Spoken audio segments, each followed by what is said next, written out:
Facebook has changed a lot. I mean, I've been advertising on Facebook since 2015, so that's about 9 years now. I mean, just kind of give you context. I mean, back when I first ran on Facebook, you could do things like, with some offers, you could run like a VSL type offer. You could run direct linking. You wouldn't have to have like a pre-land or anything like that. You could literally boost a post or run a like campaign and get sales. I mean, some of my early $1,000 days were just from boosting a post, like just hitting the blue button on there, which nowadays you cannot do. It's not Yeah. it's not like that whatsoever. They don't allow that anymore. No, definitely not. And so, there's definitely been a lot of changes over the years. I mean, I would say there's been a few times, I still remember in 2016, I remember there were some changes with the, with the election year, 2020. This year has been a little bit interesting too. But, I think that, there's definitely been a lot of ups and downs on Facebook. There's been, some good months, and there's months where it's, things are not where they need to be. But overall, all things considered, Facebook, I personally still think Facebook is the best place to advertise on for direct response and for webinars. Even right now, most of our own traffic that we're running is on Facebook for commissioning everything is on Facebook compared to YouTube. So, YouTube has been very inconsistent recently. Facebook has been much more consistent overall. And I think a lot of it has to do with just, for me, I've always liked Facebook because Facebook is like, it's ingrained in our culture now. I mean, everybody has Facebook on their phone. It's the app is on your phone. You never log out of it. It's constantly, running in the background. You're always checking it. The average American spends an hour a day actively scrolling on Facebook.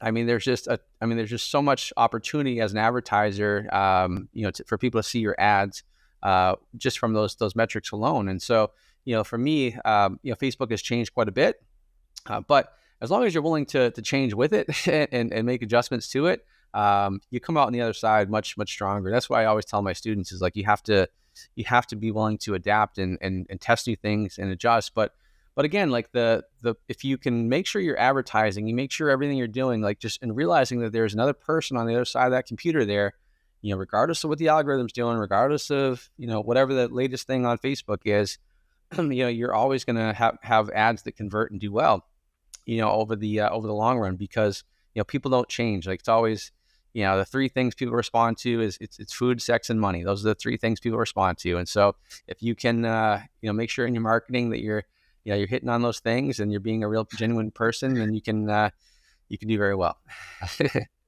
So when you launch a new Facebook ad campaign, like what kind of, can you walk us through that experience there? How do you kind of test, find winners, optimize, scale? Can you bring us through that journey? Yeah, good question. So as far as, starting out any campaign, even though I've had a lot of experience and we spent a lot of money on Facebook, we always start small, right? We always start, $20 to $30 per ad. And so when I set up a campaign, I'm going to do, 6 to 8 different ad sets. Each ad set is going to have its own ad. So I do one ad per ad set because I like to be the one in control of the testing. And we set the budget for $20 to $30 per ad set. We let those run for about 48 hours. And then I kind of want to see, hey, is this going to work or is this not going to work? And I want to know if something's going to work just as much as I want to know if something isn't going to work, right? And that's important because a lot of times people, when they run an ad, it doesn't work. They're like, oh, it didn't work. I'm like, well, that's great because now it doesn't work. Yeah. And so now you can move on to the next thing that is going to work. So we always start small. And then once we start to find some patterns, we start to get a couple, whether your webinar registration is your objective or sales is your objective initially. Once you start to get some traction on those, then you can start to turn those up pretty quickly. And so, the way you would turn those up is typically we always duplicate those ad sets out. So if you have a $20 ad set, I would duplicate that thing, 3 to 5 times, for example. So now that I have, instead of one ad set, I now have, 3, 5, 7 different ad sets, all at that original, $20 to $30 a piece. So it's almost like having, you have one fishing pole in the water and you're like, okay, I'm catching fish here. Let me throw in another, 7 to fishing poles into the water in the same spot. See, and that helps me increase the chances of getting more fish. So that's the way that I would do it. And then once you really start to get more patterns and you start to feed that pixel, then it's just a matter of just scaling up as much as possible. And then And then also the important thing too is once you start to run your ads and you start to scale up, you have to start to pay attention to your numbers, right? And pay attention to how much you can pay to acquire a customer, because that is honestly, that's the real secret sauce, in order to be running for a long time in terms of longevity, is you have to know how much you're willing to pay to acquire a customer, and the person that can pay the most to acquire a customer is always going to win. Yeah. Yeah. Yeah. So there's kind of, in my experience, there's kind of two camps in terms of like creating ads. There's the guys that are just like, hey, let's just throw everything against the wall and see what sticks. And then there's the camp that's like, no, let's pick a problem ad. Let's create a solution ad, create a proof ad.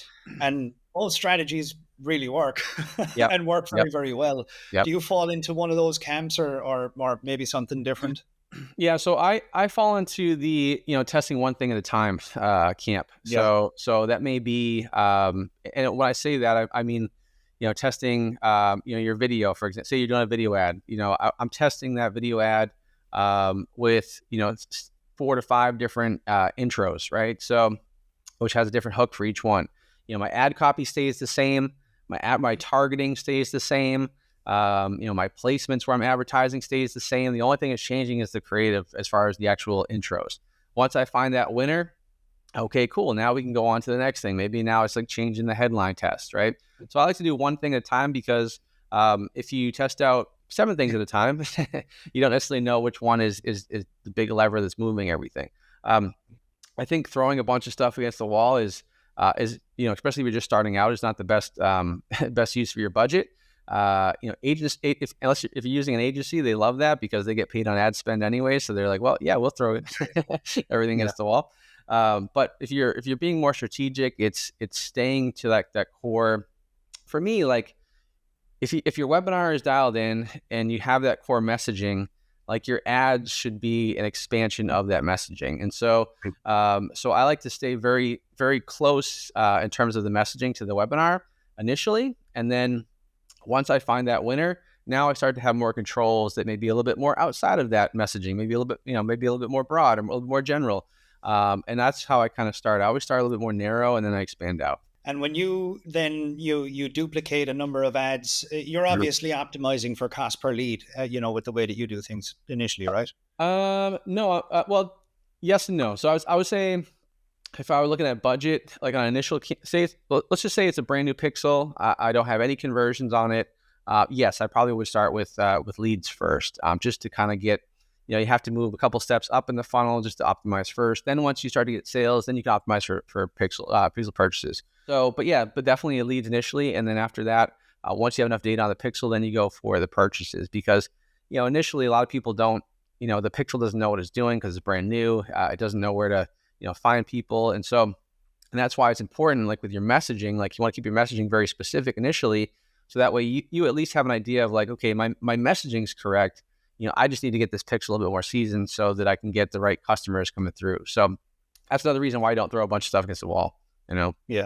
So if you enjoyed this clip and you'd like to benefit from more monetization secrets, go and register now for Monetization Daily. You can go to monetizationresearch.com to get it. It is a free newsletter that is absolutely awesome. It is delivered to your email inbox and it contains lots of great monetization tips, tactics, and strategies that you will love. Again, head on over to monetizationresearch.com to get it now.